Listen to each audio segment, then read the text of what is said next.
Ok. Shalom. Shabbat Shalom. Que el Eterno los bendiga. Qué gusto estar aquí cuidando mis viñas.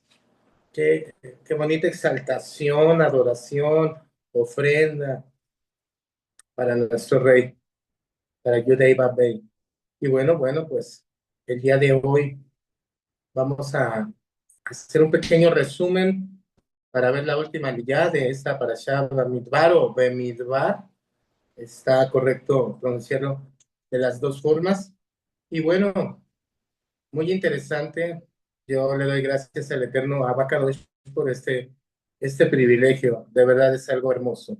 Y bueno, podemos hacer un pequeño resumen de lo que nosotros vimos durante la semana en esta hermosa yeshiva de Cuidando Mis Viñas, cómo estuvieron en el desierto, o mejor dicho, en la estepa, el censo, muy importante, que quiero hacer un comentario sobre eso para los mayores de 20 años, eh, el orden, el musar, la disciplina que se tenía como característica del pueblo de Israel, como ahorita lo mencionó en la lectura nuestra matriarca Luz María, de ser un solo cuerpo, ser esa maquinaria y cada persona, cada personaje con sus habilidades y talentos, ser ese engrane junto con otros para que la máquina funcione correctamente.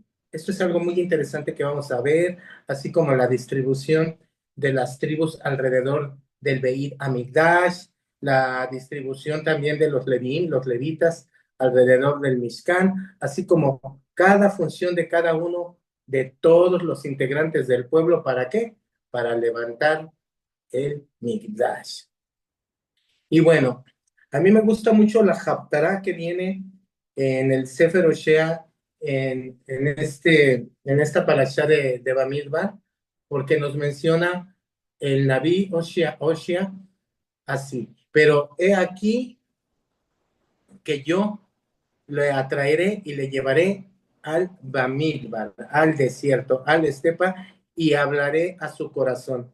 Este verso es muy importante porque nosotros podemos ver la similitud del paralelismo en el libro de Apocalipsis, en el libro de Revelaciones, en el capítulo 5, cuando dicen, y cantaba un nuevo cántico diciendo, digno eres de tomar el libro y de abrir sus sellos, porque tú fuiste inmolado y con tu sangre nos has redimido para Elohim, de todo linaje y de toda lengua y de todo pueblo y de toda nación, y nos has hecho para nuestro Elohim reyes y Kohanim, wow, reyes y sacerdotes, y reinaremos sobre la tierra.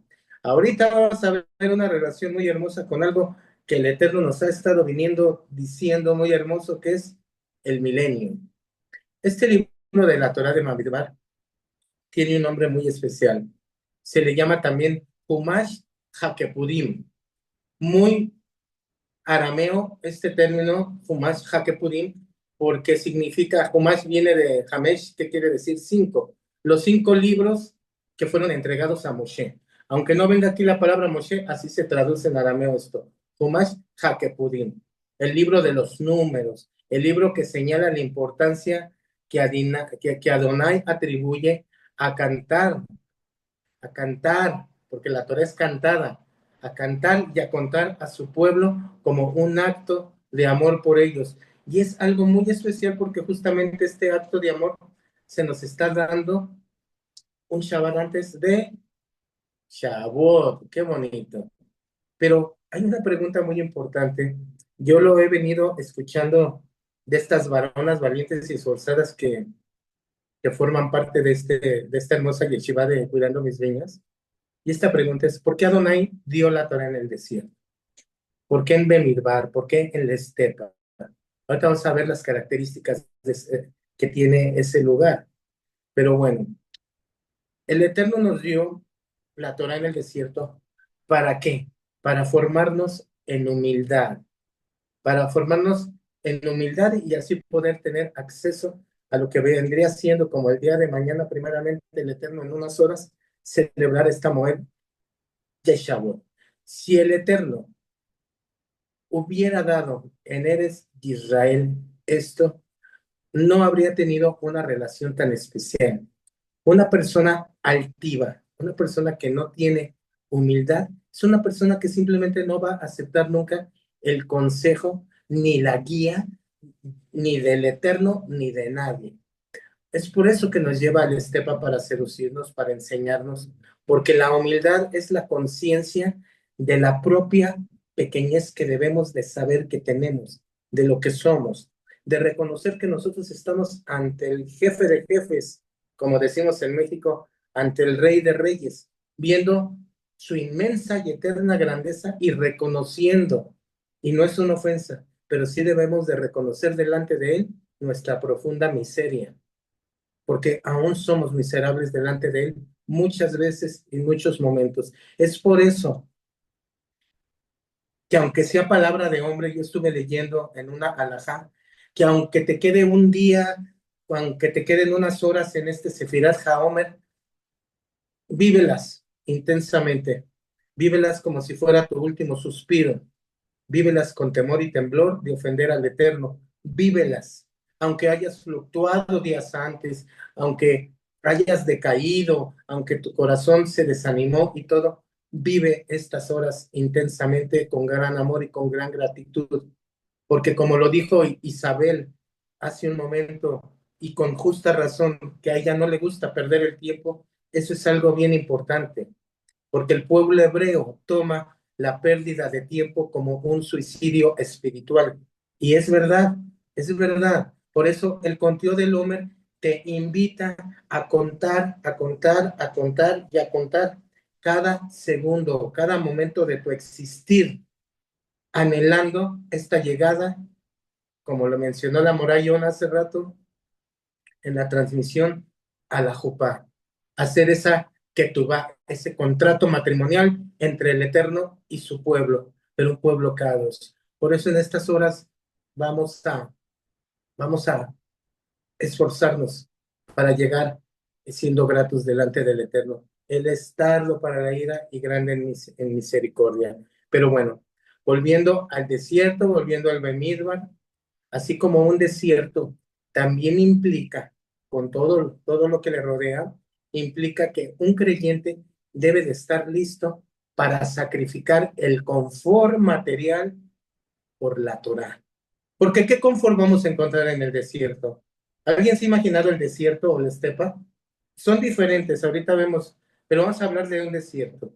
Un desierto hace un calor intenso de día.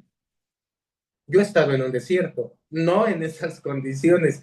Espiritualmente sí, en esas condiciones, como cuando salí de Mitzrayim, como cada uno de nosotros. Pero el ambiente en un desierto es un calor intenso de día y de noche es un frío insoportable. ¿Qué más contiene un desierto? Cobras, víboras, escorpiones, animales ponzoñosos, carencia de agua, carencia de árboles para que te dé la sombra. O sea, no es un ambiente cómodo, no me van a dejar mentir.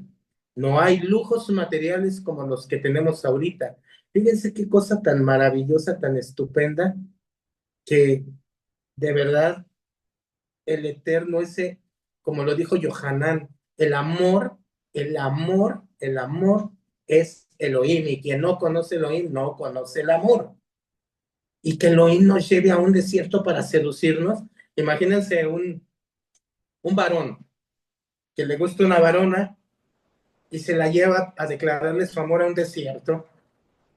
Dirían muchos, como dice la palabra, para muchos todo esto es locura. Qué bueno, amén, aleluya, Baruch Hashem.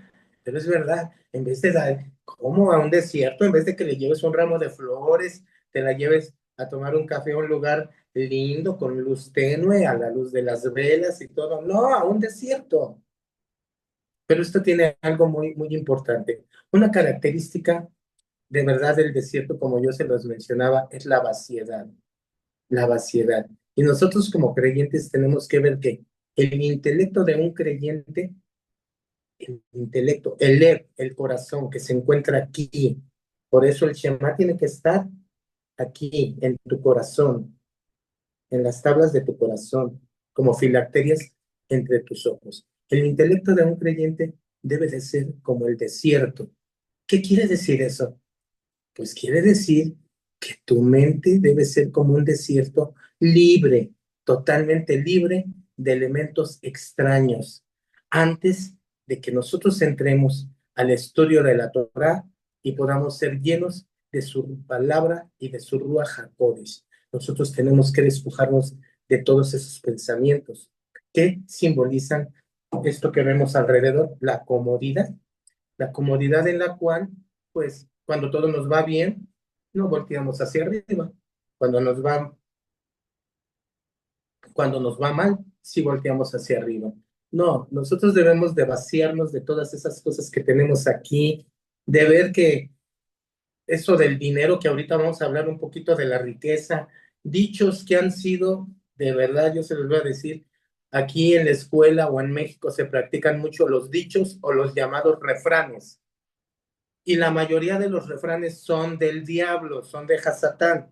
Yo recuerdo un profesor que decía mucho a los alumnos, ustedes no van a cambiar, no van a cambiar porque dice el refrán que árbol que nace torcido jamás su rama endereza. Entonces, ¿a qué vino Yeshua?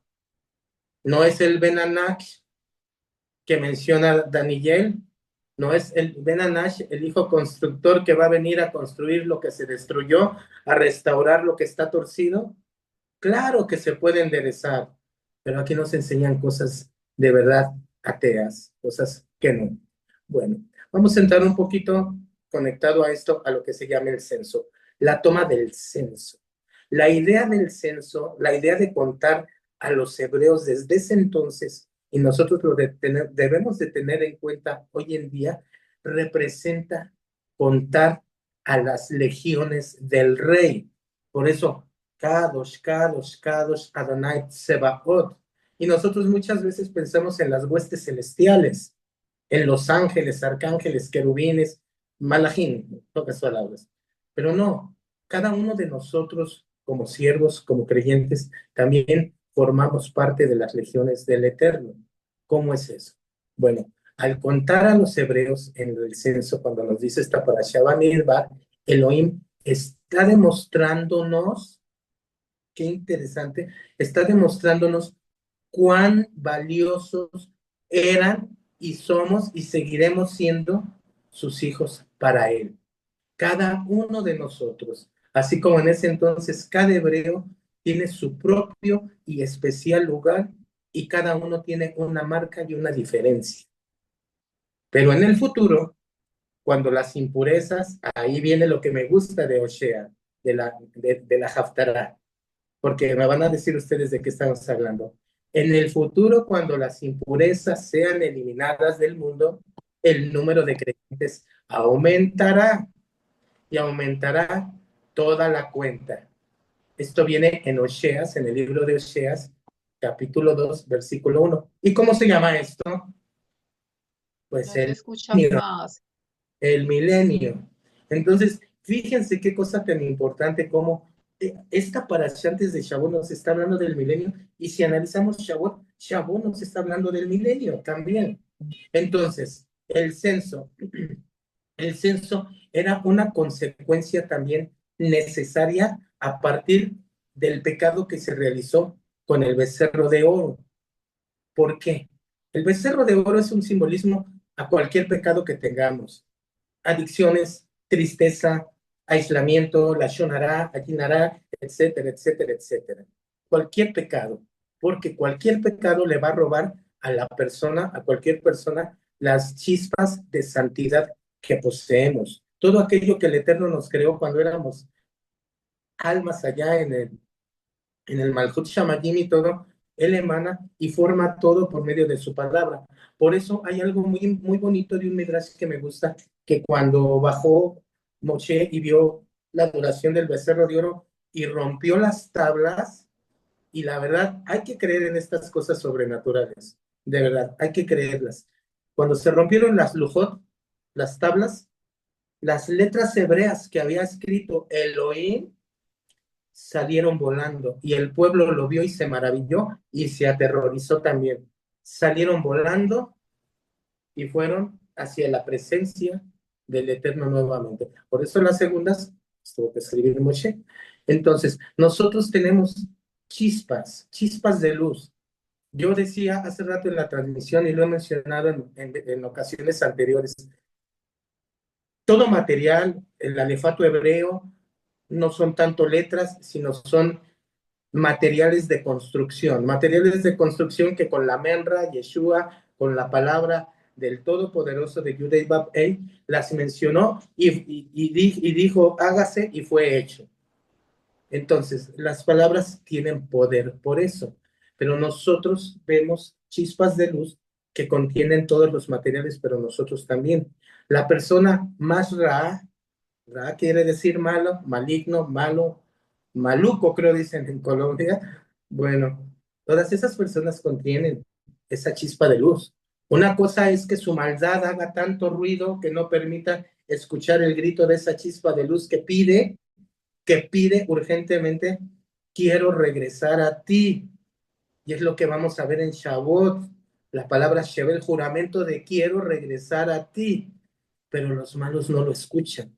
Y nosotros tenemos algo muy importante que tontamente o bobamente muchas veces dejamos de hacer y se llama tefilá. Por eso tefilá es autojuzgarse, es conexión, es fusión. ¿Por qué? Porque en el momento de la tefilá tú te conectas con el Creador y entonces esa chispa de luz se aquieta y empiezas a sentirse bien. ¿Y cómo te sientes cuando entras en su presencia? Delicioso, delicioso. Pero esa no es la meta. La meta es llegar a esa que tú vas y no separarte de él jamás. Y vivir todos los días en casa de Adonai. Entonces, nosotros tenemos y poseemos todas esas chispas. Por eso, esta cuenta, este censo, se volvió tan necesario para identificar y para tratar de recuperar todo aquello que se pierde, bueno, que se había perdido en ese entonces, pero que se pierde cada que uno de nosotros pecamos. Nosotros podemos vivir 10 años en santidad y en un segundo lo puedes perder todo lo de 10 años. Y para volver a que nosotros podamos recuperar esa santidad, pues se necesita de un gran esfuerzo, ¿verdad?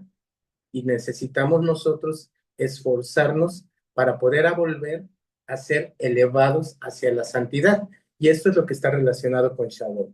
Y todo esto lo vemos porque debido al gran amor que Elohim nos tiene, el gran amor que Elohim tiene por nosotros, por todo su pueblo, Él le ordenó a Moshe que hiciese el censo, que nos contara, porque si nosotros vemos la palabra en arameo o en hebreo, contar o censar en el aspecto de un conteo de persona significa más que nada levantar sus cabezas.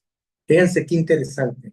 Nosotros vemos aquí un censo, por ejemplo, en México vienen, te piden cuántos integrantes viven en tu casa, me puede mostrar sus credenciales de lector, los vamos a escribir, los vamos a apuntar. Bueno, buenas tardes, aquí le dejo el sello en su casa de que ya está censado este hogar y así logran hacer el número de habitantes de un estado y de toda una nación. Pero aquí era muy diferente. El Eterno más que nada quería levantar las cabezas del pueblo y levantar o contar las cabezas era para llegar a una cifra final. ¿Por qué? Porque nos damos cuenta, la cabeza, ¿qué contiene?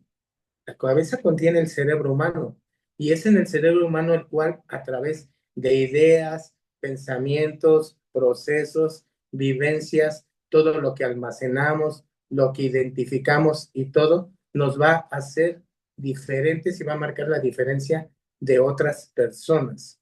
Porque ninguno, ni los gemelos son iguales. El Eterno, como decimos aquí en México, cuando te creó a ti, rompió el molde y creó a otro y volvió a romper el molde y todo. Todo esto nosotros lo debemos de analizar, de verdad, porque si lo analizamos, nosotros vamos a empezar a valorarnos, vamos a empezar a romper con todo ese rechazo que tuvimos muchos, si no es que la mayoría de niños, inseguridades, como mencionan hace rato y mencionan desde hace años esa palabra tan terrible, pero bueno, el bullying, ¿verdad? Pero bueno, mientras el censo matemático que se realizó cuantifica el número, existe lo que hablamos en esta parashá Bamidbar, que lo podemos nombrar como un censo espiritual. Y un censo espiritual es aquel que va a revelar la sensibilidad, la lealtad y la moralidad y valores, y sobre todo el tomar en cuenta a la persona tal como es y amar al prójimo. La sinceridad y las aspiraciones individuales, nosotros debemos de tener esa capacidad para observarlas en nosotros y en los demás. Es por eso que hay un proverbio que cuando el Eterno me permitió a mí brindar un curso de la Shonara, yo estudié mucho y es algo muy difícil y aquí en México se da mucho la Shonara. Es una costumbre milenaria del chisme, el famoso chisme, el regilut y todo. Y hay un proverbio que dice, juzga a tu prójimo con rectitud. Ese verso, ese Mishle, ese proverbio, créanme que de verdad los judíos lo usan. No es mentira, investiguenlo. Usan mucho eso para poder romper con la maldita, porque esa es la palabra, maldita la Shonara. ¿Y qué quiere decir esto? Siéntate, estás rodeado, vives con tu hijo, vives con tu hija, tus padres, tus hermanos, tus sobrinos, con quien vivas y con quien trabajes y todo, lucha por ver las virtudes de tu próximo, de tu prójimo, del que está llegado a ti, con quien vives, y deja de ver los errores. Muchas veces, y yo lo he mencionado, la forma de educar a los hijos y todo es llegar y pegarles y decirles sus errores. No, la forma de ayudar a un hijo es ver las virtudes y con eso va a cambiar todo. Oye, hijo, ven, ¿sabías que tú tienes tanto talento? Yo te he escuchado, sabes cantar muy bonito, tienes tantos dones que el Eterno puso en ti, que yo creo que no debes de opacarlo al decir una mentira. Ah, qué diferencia llegar a exhortar así al hijo a que llegues primero con golpes, si eres un mentiroso y esto, y te quedas sin comer y sin jugar. No, no, no, eso no funciona, eso no funciona. Y bueno, vamos a pasar a otro punto muy importante cuando en esta parasha nos hablan de la guerra. Todos los que van a la guerra, todos los hebreos, y esto es algo muy importante que he platicado con la Morá y con ustedes de esta yeshiva de Cuidando Mis Viñas, porque a mí me gusta, de verdad, créanme, yo desde hace muchos años, antes de conocer Torah cuando era un niño, yo escuché sobre Israel y escuché, yo recuerdo que iba en un vehículo que manejaba mi tía por Reforma, una de las avenidas más importantes de aquí de México. Escuché de una persona que becaron para ir a estudiar a Israel y yo escuché que mi mamá y muchas personas que iban en el vehículo dijeron, pero es que siempre están en guerra y esto, ¿cómo la becaron allá? Mejor que no vaya y todo. Pero a mí se me quedó muy grabado esa palabra Israel. De verdad, créanme, es parte de aquella oveja perdida que escucha la voz de su pastor y dice, ¿qué pasa? Algo se movió en mí cuando yo escuché Israel. Luego mi padre, bueno, por su profesión y todo, habló de Israel, del ejército, del armamento, y yo me empecé a apasionar. Pero ahora que conocemos Torah, como dijo la Mora ahorita que cantó, que duele, que de verdad duele y te debe de doler si de verdad te crees un Bené Israel, esas personas que están secuestradas, esos soldados que ahorita están en el frente de batalla, y esas personas que estamos repartidas en los cuatro confines de la tierra, que si no puedes ir a la guerra, aquí tienes una guerra muy importante que es la tefilá, que es la pagá. Es una palabra hebrea pagá que significa intercesión. Entonces, todos nosotros con esa identidad debemos de estar dispuestos a batallar por el pueblo de Elohim y por Elohim mismo y los valores de la Torah. Y esto solo va a ser posible cuando nosotros, como hace rato platicábamos de los engranes, debemos de estar unidos en un solo objetivo o como dice la palabra, estar en un mismo sentir y en un mismo corazón. Y bueno, otro punto del que mencionó y leyó ya ahorita en esta lilla nuestra matriarca Luz María es el campamento, cuando acampaban, los hijos de Kehat y todo eso. Fíjense que cada vez que los hebreos se ponían en movimiento, todos sabemos que desmantelaban el Migdash y después lo volvían a armar cuando llegaban al punto que Elohim les decía, a su nuevo campamento. Pero a donde fuera que se rearmara el Beit HaMikdash, el campamento y bueno, las 12 tribus con sus 12 estandartes y todo, perdón, siempre se mantenía algo muy importante que se llama la Kedusha. La Kedusha, porque con la Kedusha era cuando empezaban a iniciar a formar y a volver a levantar el Mikdash armado. Y esto es algo muy importante porque inicialmente todo esto comenzó por Moshe. Y de aquí aprendemos que cuando nosotros viajemos, así como trasladaban el Beit HaMikdash con Kedusha y todo, nosotros debemos de viajar y de llevar nuestra Kedusha con nosotros y restablecerla en cualquier lugar a donde vayamos. ¿Por qué me metí en esto? Porque justamente ayer y otros días yo he platicado con Katy. Ella se congrega en una comunidad que yo quiero mucho, que yo amo mucho y que oro, así como toda la edad en todo el mundo, todas las yeshivot, todas las sinagogas, perdón, esta hermosa yeshiva de Cuidando Mis Niñas que el Eterno me da la oportunidad y lo digo de corazón delante de él y de ustedes. Gracias por aceptarme. Pero también oro por aquellos que están en oscuridad y tinieblas o que están engañados. Pero yo me refiero a esto porque cuántas personas se comportan en su casa de cierta manera y llega en cualquier denominación religiosa, llega el Shabbat o llega el domingo y todo, y van y son otras personas y salen de ahí y vuelven a ser lo que genuinamente son. Y aquí en este armamiento, en esta aliyá, cuando nos habla del traslado del campamento y de volverlo a levantar, y menciona en esos versículos la Kedushá, es algo muy importante. Nosotros debemos de llevar la Kedushá a donde vayamos. No ser, en México se le llama hipocresía.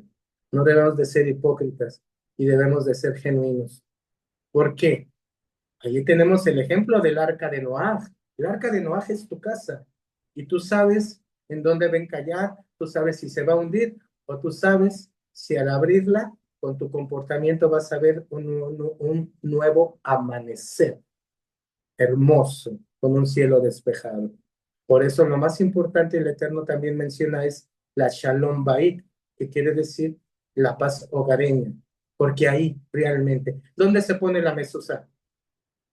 En la casa. ¿Por qué en la casa? Porque ahí se va a ver si realmente tienes la mezuzá, es porque dentro de ese hogar el que reina es Yeshua Mashiach y no el hombre ni sus pleitos y contiendas y otras aberraciones. Entonces, es muy importante esto que leyó Mamiluz, la matriarca Luz Daría, sobre el armar y trasladar el campamento y sobre los dones y talentos que cada uno de los miembros de Israel que somos, tenemos que poner en cuenta en acción. ¿Por qué? Porque si no somos buenos administradores también de esos dones y talentos y habilidades que el Eterno nos dio, a que no saben que cuando lleguemos al juicio también el Eterno te va a decir, yo te di el talento de la música. A ver, entrégame cuentas. ¿Qué hiciste con ese talento de música? No, pues no, fuera, no te conozco. ¿Qué hiciste con ese talento de saber escribir poesía? O sea, hay tantos talentos que muchas veces dicen, es que yo quiero que me cambie el Eterno esto, no, que te quite y que te limpie, sí, pero hay cosas, hay talentos que quizás tú los utilizaste para hacer fraudes, para engañar a la gente, eso no te lo tienes que quitar, eso lo tienes que canalizar, que cambiar, como dice el versículo, si en el pasado tus miembros fueron instrumentos de injusticia, ahora tus miembros que sean utensilios de justicia. No porque fueron malos, te los vas a cortar. No, cámbialos para bien. Entonces, en esta moeda de Shavuot, nosotros debemos de aceptar verdaderamente la Torah en nuestro corazón, pero para vivirla, para vivirla. Por ello, esta parashá de Bamidbar, que comienza, como lo mencioné, con el censo de todos los hebreos, tribu por tribu, se lee justamente, como ahorita, Baruch Hashem, en Shabbat, previo a la Moed de Shavuot, enseñándonos así la importancia de establecer nuestra individualidad antes de poder unificarnos en una causa común. Las 12 tribus que se dividieron en 4 campamentos representan los 12 meses divididos en las 4 estaciones del año que existen. Los tiempos del Eterno son perfectos, su obra es perfecta y de manera similar también representa las 12 horas que tenemos al día, que están divididas en 4 partes. Todo esto regresamos a el conteo del hombre. Todas estas cosas las tenemos que ir aprovechando minuto a minuto, hora a hora, día a día, semana a semana, mes a mes y año tras año, hasta que llegue nuestro Mashiach Yeshua y, como dice la palabra, seremos perfeccionados en su segunda venida y bienvenido sea el milenio. Hay otro punto donde dice, ya para terminar, toma a los levitas en lugar de cada primogénito. Hay algo que dice en el Salmo 111 que dice, lo primero es la sabiduría. Y lo primero, pues de ahí viene la palabra primogénito. Y el primogénito en la cultura hebrea significa o representa, mejor dicho, la sabiduría. Cuando Elohim golpeó a los primogénitos egipcios, demostró que la sabiduría de ellos y su ateísmo no eran absolutamente nada. La palabra, la palabra pronunciada Bejor, fíjense, Bejor, luego lo vamos a ver en las clases de hebreo que ya tienen, primeramente el Eterno. Bejor viene de Bejará. Primogénito se dice en hebreo Bejor, también significa hijo mayor. Y esta palabra Bejor, les repito, está relacionada con la palabra Berajá. Y la palabra Berajá es un acrónimo para una frase que es Ti Ruach Ahai Saofarnim, que quiere decir en español, el espíritu de vida está en los ángeles, en los malachim. Pero ¿cómo? Si estás hablando de primogénito de un hombre, ¿qué tienen que ver los ángeles? Lo que pasa es que ángeles en hebreo se dice malachim, y malachim tiene la misma transliteración de shelachim, que quiere decir enviados. Y realmente un primogénito, un hijo, es una bendición, un bejor, pero también es un enviado. Es por eso que nosotros debemos y venimos con un propósito, con un seirut a este mundo como hijos del Eterno. Hacer un tikkun olam, una restauración del hombre, de todo lo que ha corrompido, venir nosotros a hacer tikkun olam y elevar la creación como estuvo en un principio. Y no se diga de nuestro tikkun personal. Entonces, nosotros, amados, pues tenemos que ver esta situación de restaurarnos, de esta redención tan maravillosa. Nosotros sabemos que acabamos de pasar Rosh Hodesh. Fíjense qué interesante. Vivimos Rosh Hodesh, estamos en Sefirat HaOmer, viene un Shabbat muy especial, viene la Parashá Bamidbar y viene mañana, bendito sea el eterno Shavuot. Y fíjense que la palabra Hodesh es similar a la palabra Hidesh. Hodesh, Hidesh. No cambia en nada. Y Hidesh significa renovar. Y esto quiere decir que nosotros, durante el conteo del hombre o en estas horas que nos quedan, debemos de renovarnos continuamente para no envejecer en el espíritu, para no tener que vivir una vida insatisfactoria. Esto es muy interesante. Y bueno, pues yo les puedo dar este pequeño momento con la gracia y el privilegio que me dé el Eterno. Bendiciones. Shalom.